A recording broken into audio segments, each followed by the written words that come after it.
नमस्कार मित्रांनो, मी हेमंत.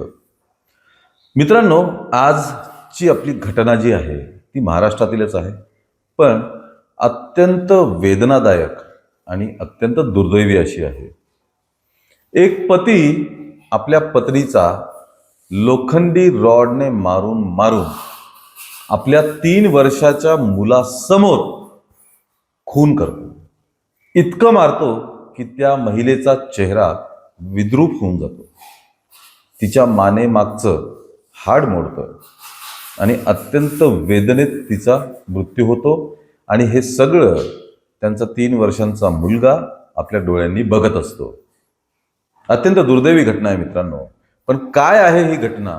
पती इतका अग्रेसिव्ह का झाला? इतक्या वाईट पद्धतीने मारून मारून त्याने पत्नीचा खून का केला, जेव्हा की त्यांचं लव्ह मॅरेज होतं?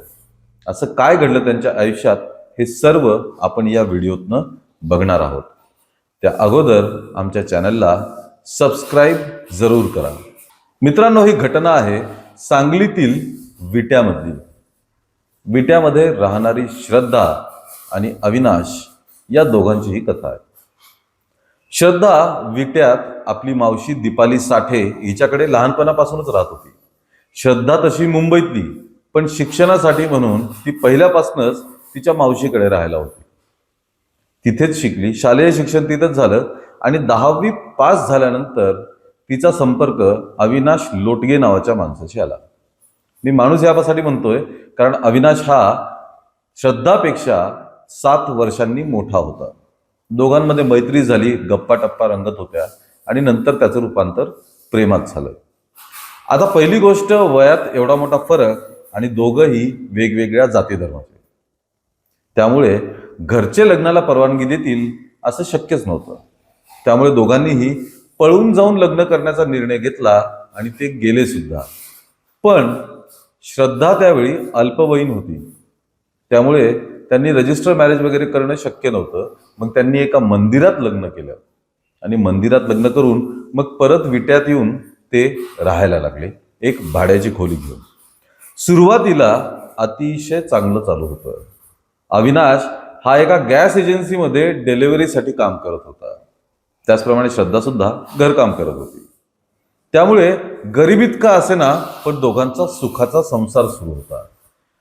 एका वर्षाने अविनाश आणि श्रद्धाला मुलगा सुद्धा झाला. अतिशय गोड मुलगा, त्यामुळे त्यांचा संसार परिपूर्ण झाला आणि ते सुखाने नांदू लागले. मुलगा झाल्यानंतर काही दिवसांनी कामाच्या ठिकाणी अविनाश एका तृतीय पंथीय व्यक्तीला भेटला. त्या दोघांमध्ये गप्पा झाल्या, ओळख झाली आणि त्यानंतर अविनाशच्या आयुष्याने वेगळंच वळण घेतलं. तो तृतीयपंथी आणि अविनाश यांच्यामध्ये मैत्री झाली. मैत्रीमध्ये ते जवळ येऊ लागले आणि त्यांच्यामध्ये शारीरिक संबंध प्रस्थापित झाले. एका तृतीयपंथीयासोबत अविनाशचे शारीरिक संबंध असणं हे तसं त्याच्या आयुष्याला खूपच मोठी कलाटणी देणारा प्रसंग होता. मग ते वारंवार भेटू लागले, त्यांच्यामध्ये संबंध प्रस्थापित झाले आणि मग हा सगळा प्रकार हळूहळू श्रद्धाच्या लक्षात यायला लागला. काही दिवस गेल्यानंतर श्रद्धाला याची पूर्ण खात्री पटली. तोपर्यंत श्रद्धाने अविनाशजवळ काहीही विचारणा केलेली नव्हती. त्यानंतर एके दिवशी श्रद्धाने अविनाशला विचारलं की हा सगळा काय प्रकार आहे. तेव्हा सुरुवातीला अविनाशने उडवाउडवीची उत्तरं दिली, पण श्रद्धाने त्याला अतिशय सटीक पद्धतीने आणि कडक शब्दात विचारल्यानंतर अविनाशचा पारा चढला.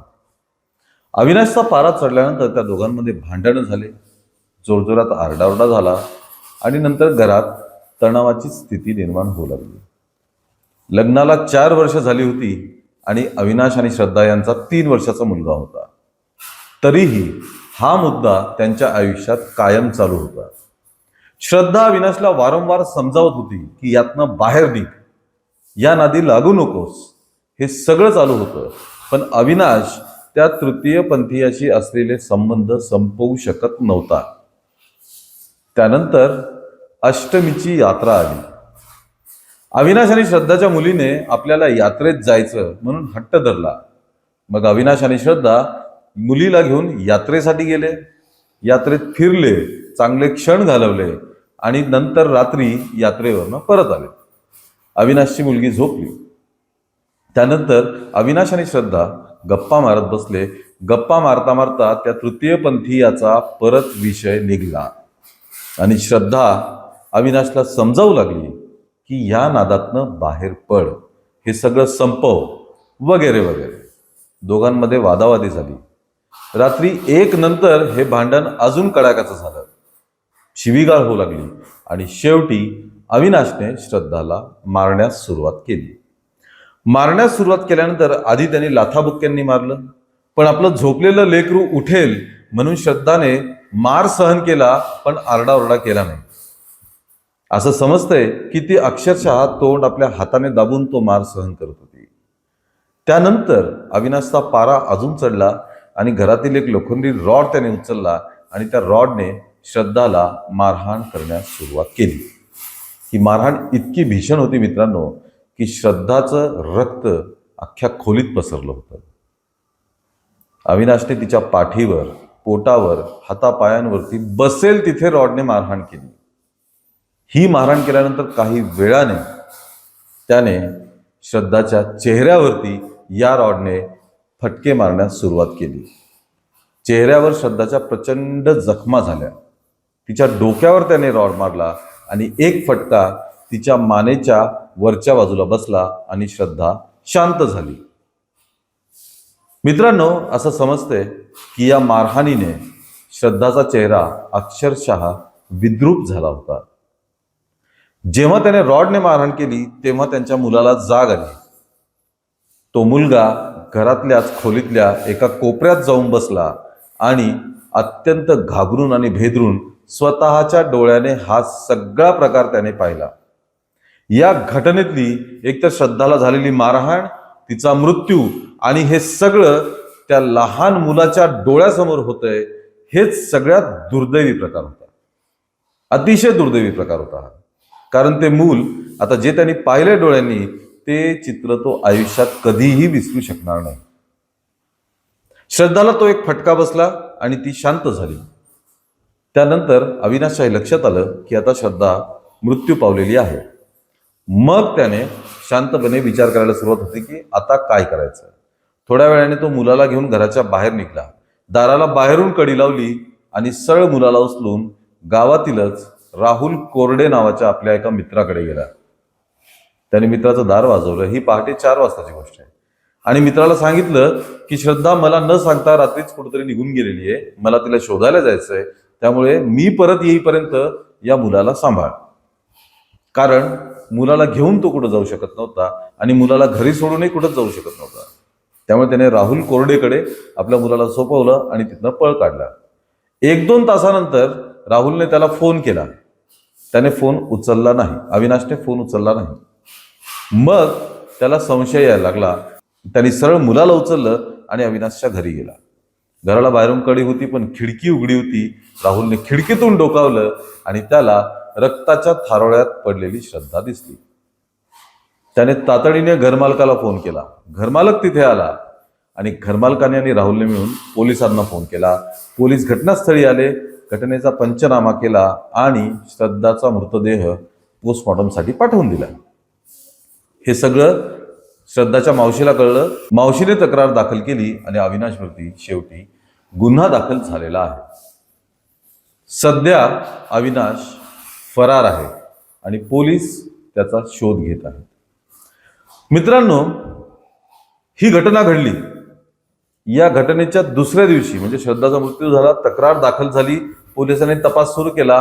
पण दुसऱ्या दिवशी गावातील एका तृतीयपंथी व्यक्तीने आत्महत्या केली, गळफास लावून. श्रद्धाचा मृत्यू, अविनाशचं फरार होणं आणि त्यानंतर तृतीयपंथी व्यक्तीची हत्या. गावात अशी चर्चा सुरू आहे की हाच तो तृतीयपंथी होता ज्याच्यासोबत अविनाशचे शारीरिक संबंध होते का नव्हते. हाच तृतीयपंथी तो होता का नाही हे पोलीस तपासात निष्पन्न होईल. आम्ही फक्त तुम्हाला हाती आलेली माहिती, त्याबद्दल सुरू असलेली चर्चा एवढी सांगतोय. मित्रांनो, तपासात निष्कर्ष बाहेर येतील. अविनाशला अटक होईल, त्याला शिक्षाही होईल. पण आता ते 3 वर्षाचं लेकरू त्याचा सांभाळ सध्या तरी श्रद्धाची मावशी करत आहे. घडलेला प्रकार अत्यंत दुर्दैवी होता. अनैतिक संबंध यातून काहीतरी असाच शेवट आपण नेहमीच बघितलेला आहे.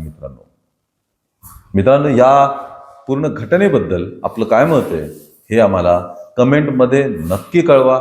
या व्हिडिओला लाईक आणि शेअर करा आणि आमच्या चॅनलला ताबडतोब सबस्क्राईब करा. धन्यवाद.